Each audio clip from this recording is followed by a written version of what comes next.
So, yes, less of a beard this time, but we have another show, and today's guest is going to be a good one.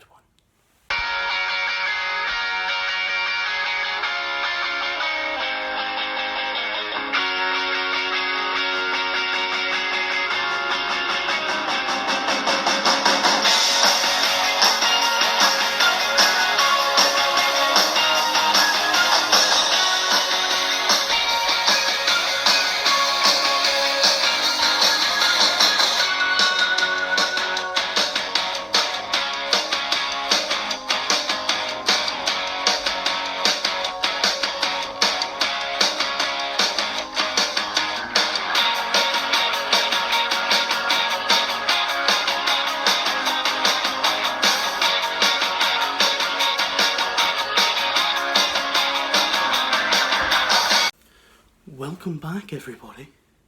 This is the Rather Late programme with your hosts, YouTube's Bash Dinsmore. Now, today there's not going to be much of a monologue because I don't have anything prepared. However, what I do want to say is that today's guest is going to be a good one. Today we have writer, or shall I say author, screenwriter, all-round sound guy. For the people in One Mind Media, they'll have a laugh at that. And yeah, he's just a cool guy. Today's guest is Peter Woolley. Today we will be discussing his new book, or fairly new. It came out before lockdown. We were supposed to do it back in March, but everything got pushed about, so we're doing it now. In October. But yeah, no, he's got a cool new book, and I'm going to pick his brains about the writing process of writing books, and as well as screenwriting, and then, you know, being a crew member and doing the other things that he does.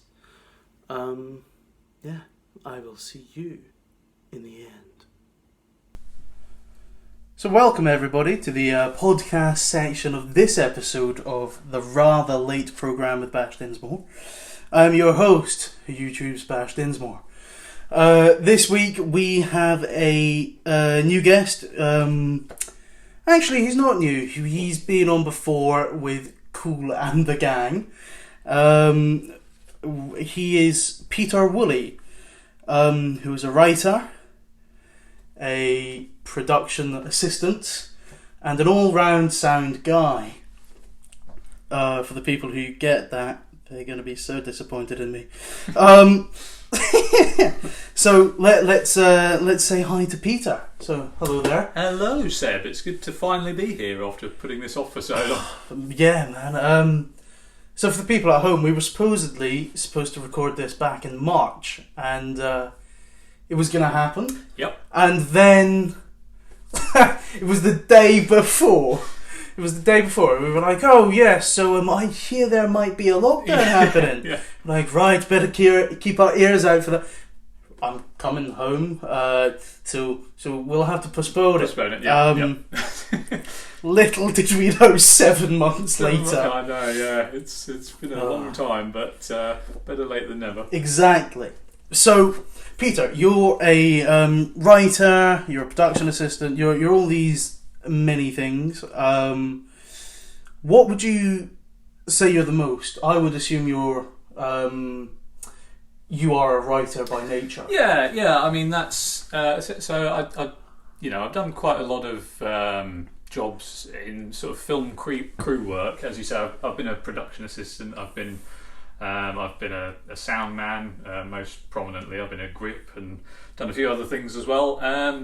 So that was kind of that was sort of my into the film world. But it was, all with the sort of end goal of getting into writing, essentially. Sure. So, script writing and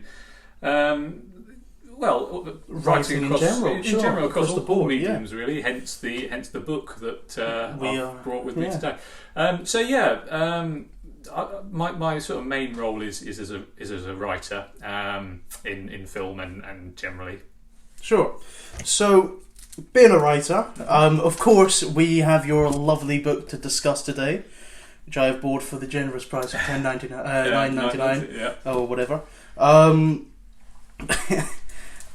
didn't even ask for the change. Oh, yes. Change. And some people call me stingy. Yeah. It's all good. No, this is a nice hefty book, decent size. So, how long have you been in the process of getting this book out? Clementi's curfew. That's it. Yeah, it's a tricky one to say. I hope I'm pronouncing it correctly. It was like Clementina. No, there's not an N in it. So, Clementi's curfew. Yeah, so it's been about... I started writing it about 4 or 5 years ago now. It's probably getting on for more like 5 at this point, I think. Yeah, it could be 5 years. Could be wrong on that, but it's half about a decade is quite a time, isn't it? Yeah. So it started out. Yeah, it took me probably just shy of, or maybe around about a year to draft it. So the story was, fully drafted within a year, and then the rest of the time was just spent editing until finally it was ready to put out. Which was, a slightly sort of insanity-inducing process, because I've read it so many times by this point, having edited it over and over again. Sure, I suppose you're sick of it by now. Yeah, kind of. Sure. But it actually started out as it's funny because it was just a short story to start with. It was the first chapter was the whole story. Right. So side story, sort of nice short to do in your spare time. Yeah. Sure. That was it. And so it was a few pages long, and that was the end. And I posted it online on this author sort of sharing site, this author platform, and I got a few comments from people. Excuse me. Got a few comments from people saying, they'd be interested in finding out what happens next. So, so you just like expanded from there. Exactly. Yeah, no. And then it turned into a full-length book. Yeah. So, what was the original sort of inspiration for the story of this short part first? Well, essentially, it's a bit hard to go into too much detail without spoiling anything, but sure. Essentially, it was just what I was trying to do was I was just trying to build up, a few sort of small portfolio of pieces of work that you've written. Sure. Yeah, and so I just sort of one afternoon kind of sat thinking about what short stories I could come up with, and I came up with this very sort of fairly basic idea of this city that's sort of under this curfew that the government's imposed on it. Sure. Much like modern times. Yes.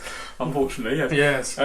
But I wanted to just kind of explore what that little world would be like for the people living in it. Sure. And so that was the premise of the original short story. Okay. And the short story has remained pretty, I think, entirely. Obviously, it's been edited a lot. But of course, The first it's expanded massively. Well, yeah, but you could cut it down and still find that essential story. Yeah, I mean, the short story, the first chapter is still the short story. Sure. No details at all. And then it's changed just from that. What's happened next. What's happened after sure. that? Yeah. Sure. So you get that original short story, and you get a whole book as well to go with it. 2 for the price of 1. Exactly. Yeah. Sure. So, what? Because as a writer myself, I'm quite interested in copyright. Yes. So, as a writer myself, I'm quite interested in the sort of aspect of the process of publication. So, of course, I'm more of a screenwriter. I don't think I'd have the patience to write a book over the course of 5 years. It's time-consuming. Man, yeah. Put enough on my plate as it is. That's right. But yeah. So how did you get from the short story to the book, sort of big story, to I want to make it a book, paper sort of back that people can buy. Yeah.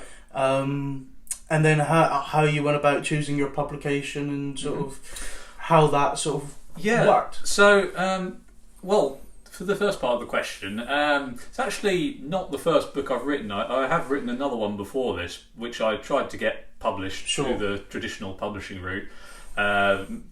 several years ago now, but I wouldn't say I abandoned it. It's just that kind of looking back on that now, that book, it was a bit sort of juvenile because I started that book when I was 17 actually, and originally I did it as a play, and then after that I turned it into a novel after that and tried to submit it to a few publishing houses and agents and stuff, but it didn't get accepted, and looking back on it, it wouldn't really have been up to standard. I don't think.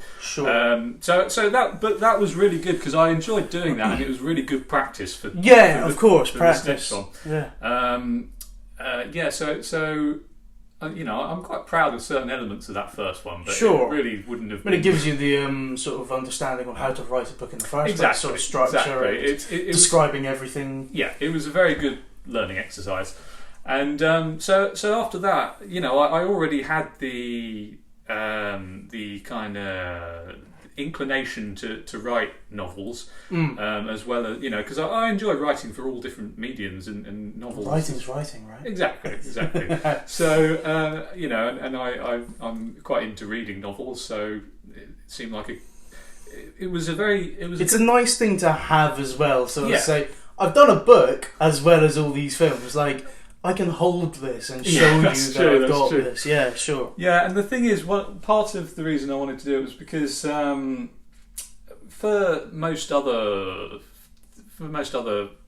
ways of storytelling, it involves a certain amount of budget. But the only you don't really need any money to write a book apart from the original, the technology you need to produce it. But if you've got that, then you can. The only thing you have to put into it is time and effort, really. You don't have to spend anything doing it. Writer's prerogative, time and effort. Yeah, and so for the second part of your question, I again with this new book, I originally submitted it to several publishing houses and some agents, and spent quite a long time doing that, a period of quite a few months, and sorry, just taking a drink, and it's. As is a common experience for many people, either I'd hear back from them with constructive feedback, or I just wouldn't hear back from them at all. And then okay. Yeah, or I'd hear back saying that they thought it was fine, but it's just not the kind of thing they publish, or all that kind of thing. I suppose different publishers have different sort of genres that they do. So Yeah, so after that point, I always had, during that whole application process, I had sort of the intention to sort of set myself a deadline for that, and if I hadn't got it published traditionally by a certain point, I'd just self-publish it. Sure. And so that's what I did. I went through Amazon and I self-published through them, and it's a really great platform for doing that. And how did that work out? How do you self-publish? So. Essentially, there's not much of a barrier to entry. There are some sort of quality control checks that Amazon do on the book, as far as I'm aware, but I'm not really sure what those encompass, to be honest. But they tell you they're doing them when you submit.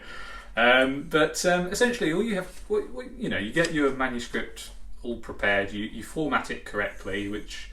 Make sure it's all edited, make sure you're happy with everything, and then you upload it to Amazon, much like you'd upload a video to a video sharing site or anything like that, and follow the prompts that Amazon gives you. So fill out all the fields they want you to fill out, give them all the information they ask for.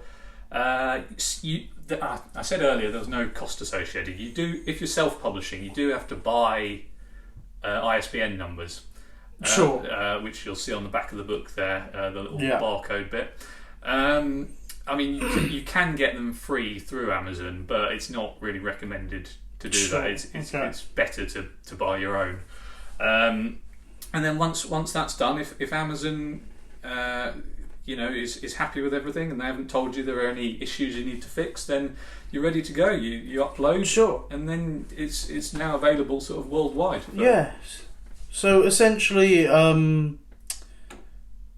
how quick was it when you were happy with the book, you were ready to publish? How quick was the process of getting it actually out there?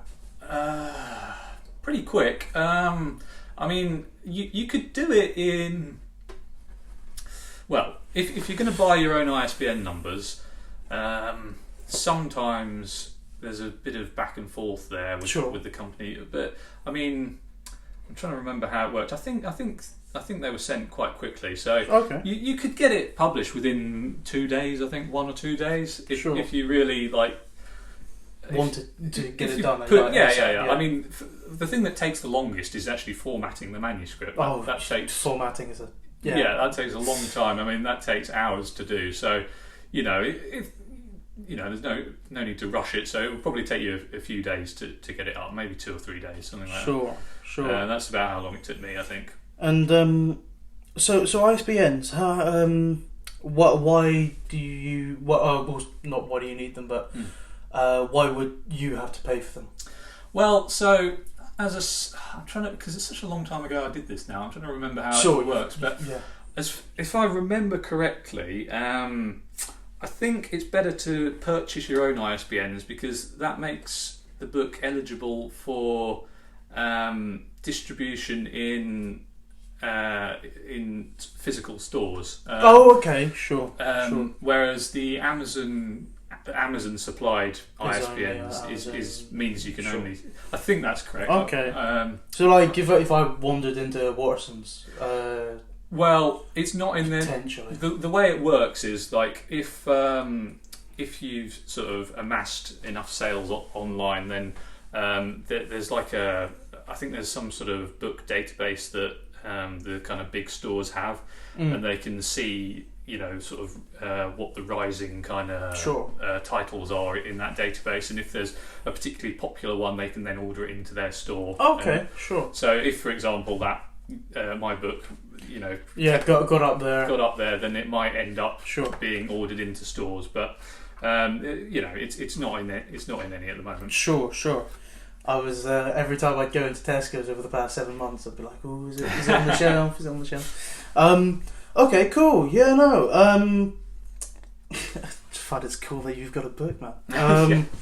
It is cool.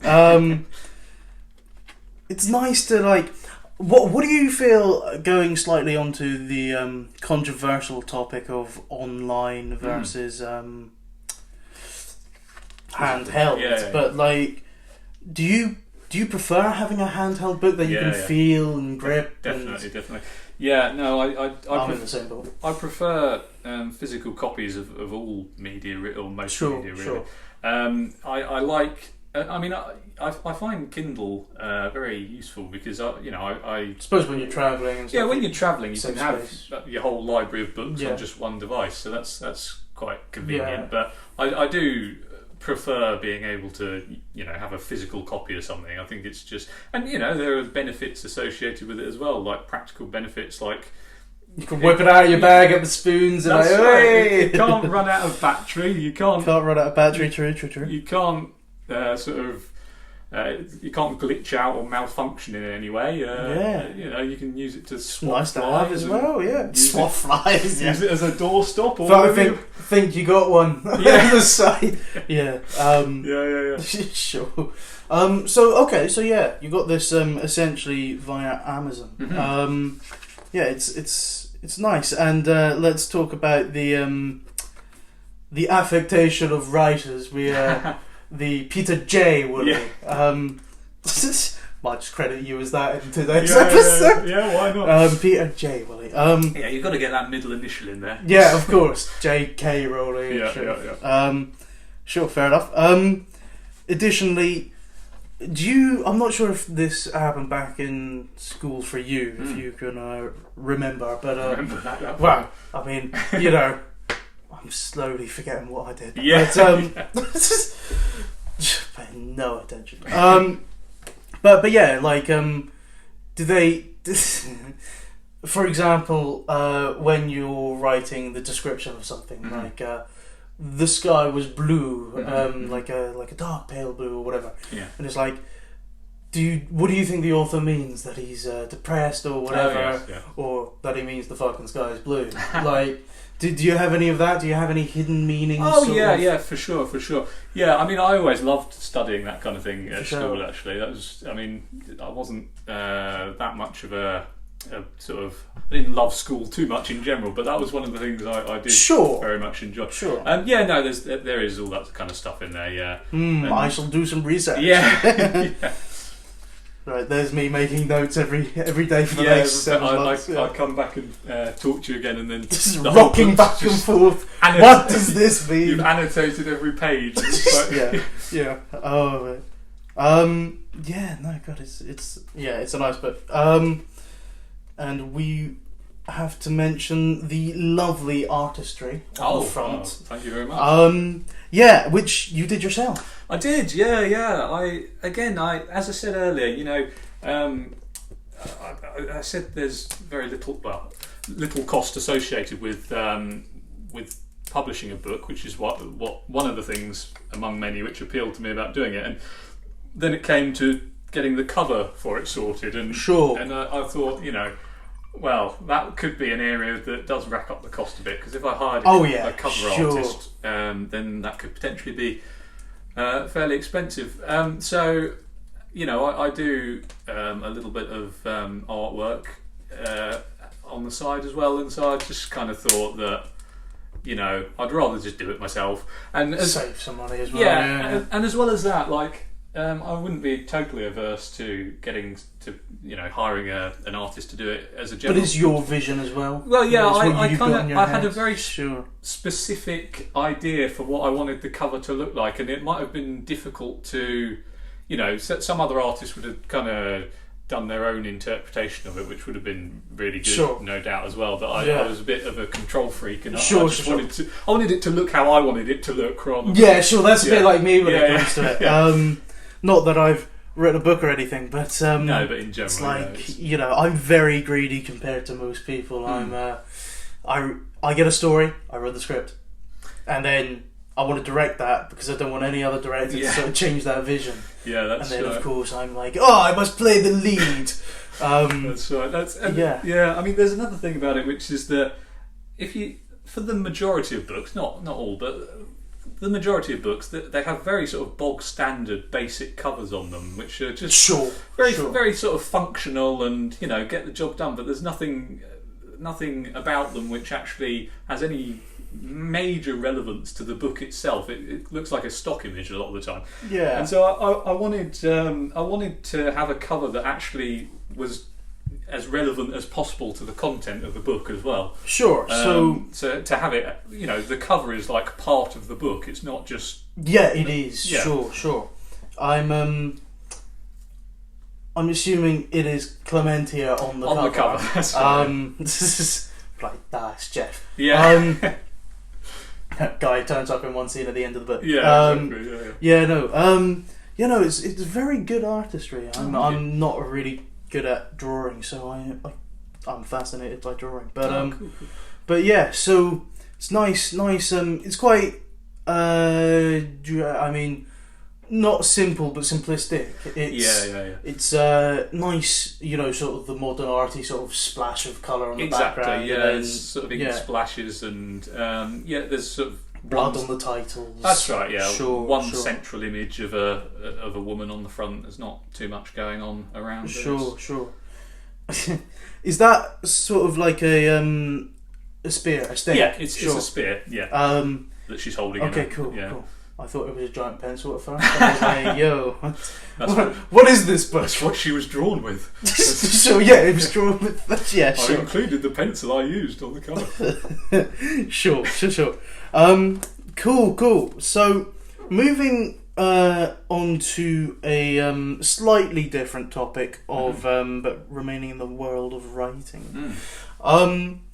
So screenplays and teleplays and plays. All the plays. All the sort of across the board, the genre of writing. Yeah.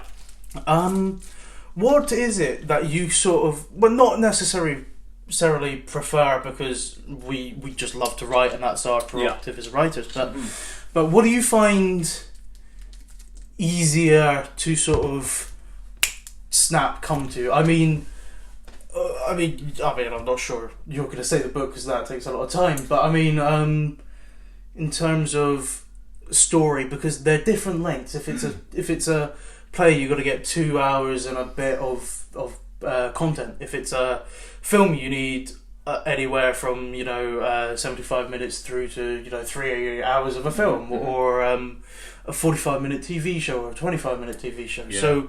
So what's the sort of, what do you prefer that sort of jumps into your head? What's the best sort of story? Do you like TV where it's short and you can get it sort of done, or a play where it's middle, and then film where it can be anywhere? I would say, I mean, it's tricky because I like them all really. I think I'd probably put film at the top, because I like the length of that kind of script. Sure.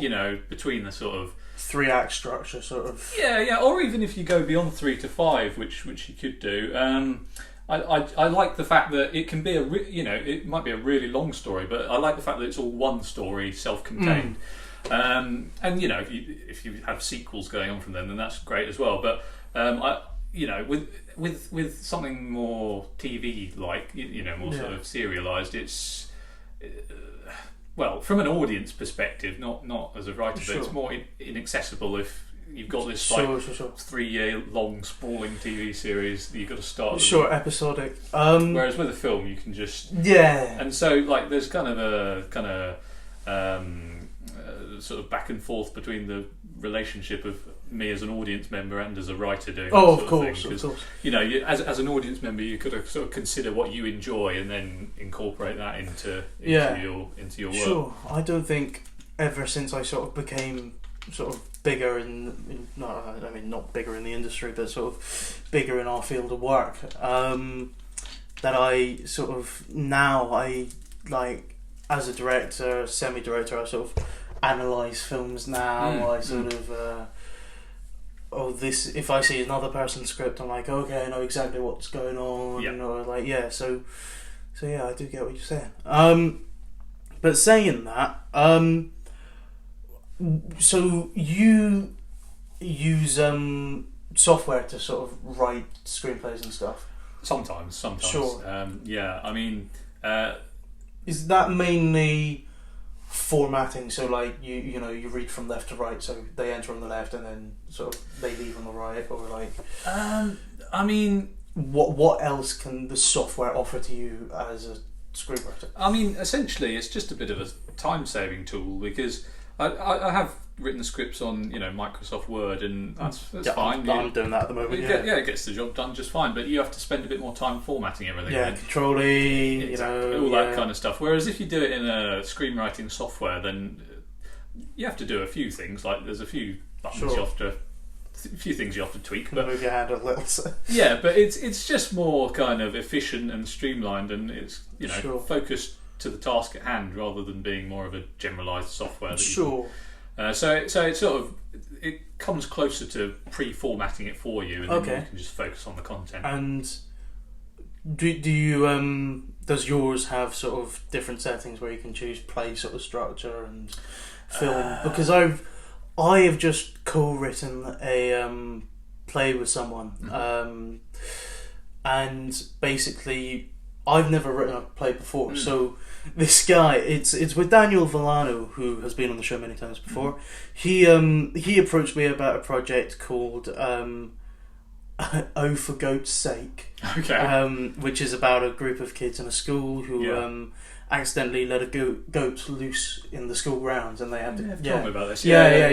And basically he came to me because he knew I was a writer, but I've never done plays or stage in terms of writing before. Of course, I started off as an actor on the stage, but I've never written for stage before, and of course I didn't bother going over old play scripts that I used to have. I just decided to start with it and just go into a film format. And then I remember he has a teacher at school at the moment who is a sort of writer as well, for stage.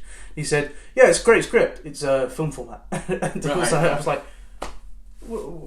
okay, great. God damn it, we have to change it all now. Yeah. So it's just like, it's Yeah.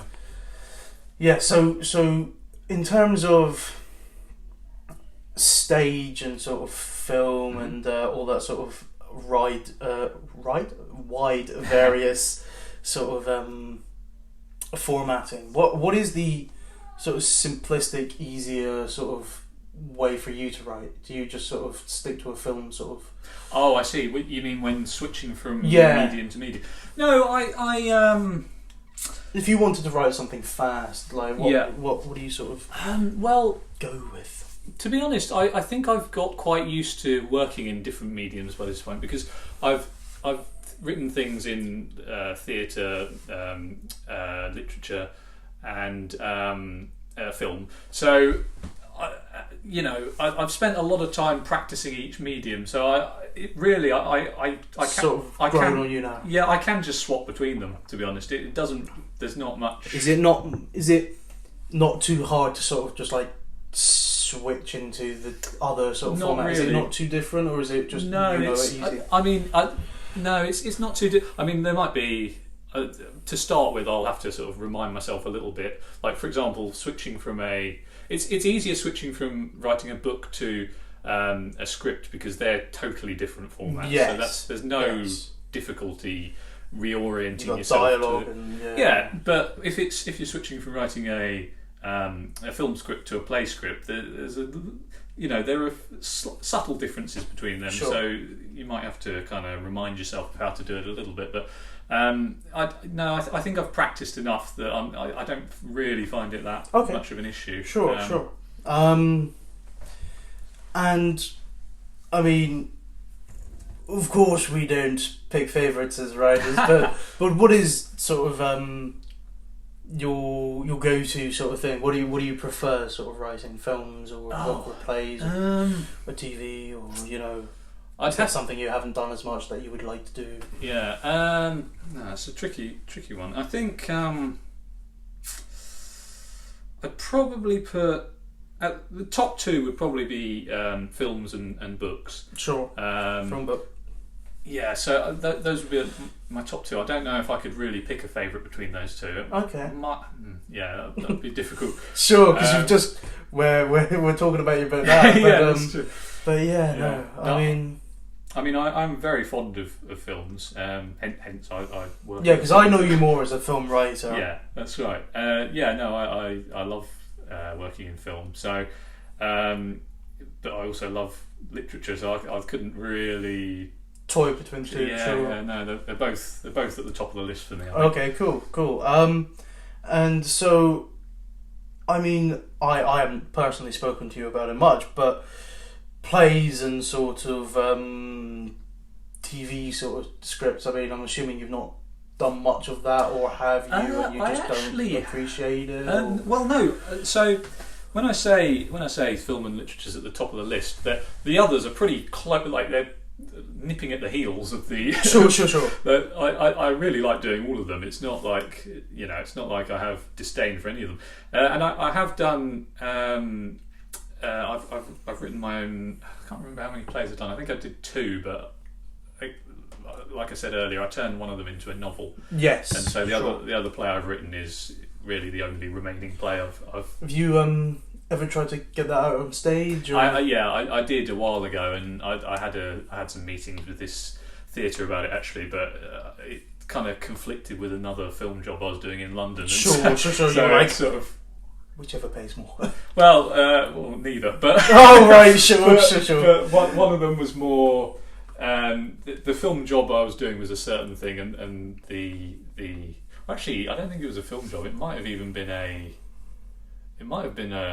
film course I was doing. I can't remember. Oh sure. So maybe the stuff you're paying for. Yeah, exactly. I can't remember. It was around that. Sure. But anyway, and the theatre thing was. I'd had some meetings about it, but it was always a bit of a vague, loose kind of uncertain thing anyway, and it just kind of ended up falling apart in the end. Sure.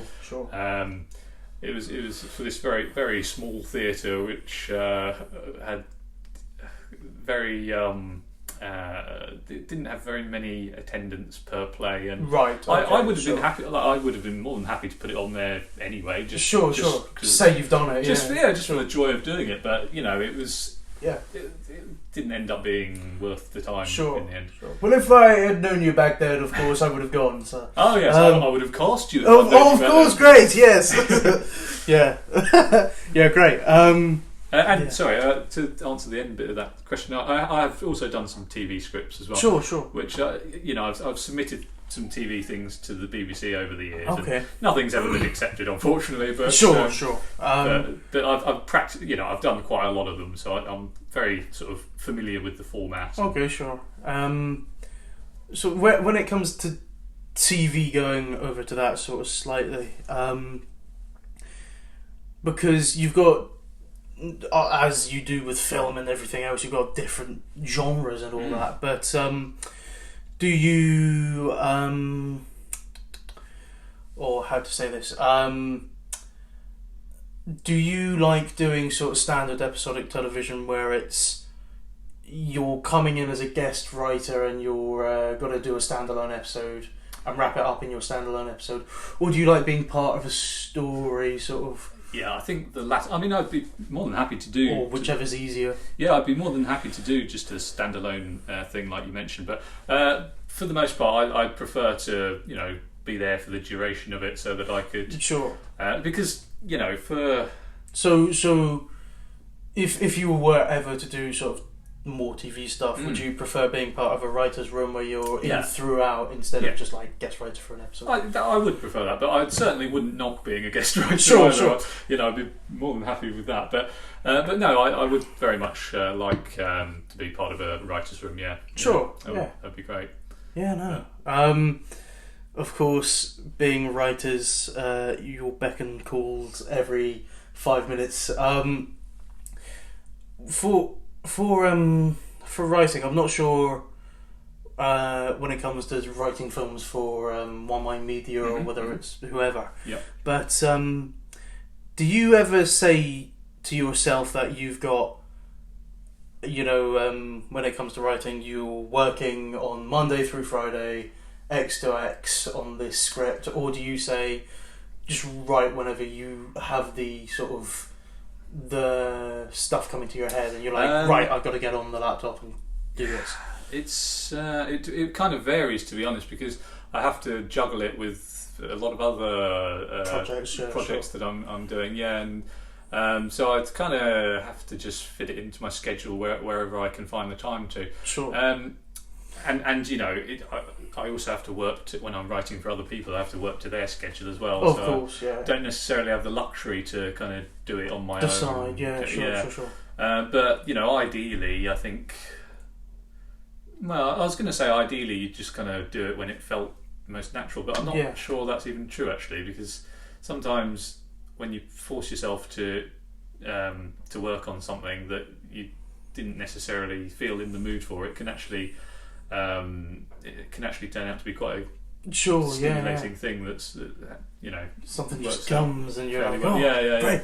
And you do need to sort of discipline yourself with it a little bit as well, and force yourself to do it sometimes, because if you just wait until it feels natural, then it wouldn't be the most efficient way of producing scripts. I get what you mean.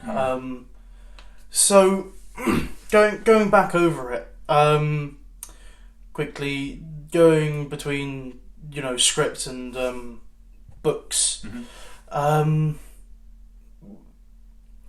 not which do you prefer, but do you find it easier now that you've completed a book and you've gone back to screenplay or whatever? You're like, oh, thank God, I don't have to add all these bloody descriptions every page for 300 pages, and now I can just like do the dialogue, say this happens here, and just like relax a bit. No, I definitely do. I mean, sometimes for the stage directions and stuff, I do add a sort of a little bit of a kind of novelistic flair to it, because sometimes I think it it certainly helps me to understand the scene better. If Sure. there's a bit more of a kind of rich description, and Like writer's notes and stuff. yeah, and, well, I suspect if the descriptions of what's going on in a scene is a bit more fleshed out, then I would suspect it makes it a bit easier for the actors to know what's going on as well. Sure. So yeah, it is definitely easier to not have to go to such extreme detail for the descriptions of what's going on in scenes. But I every now and then I like to expand it out just a little bit to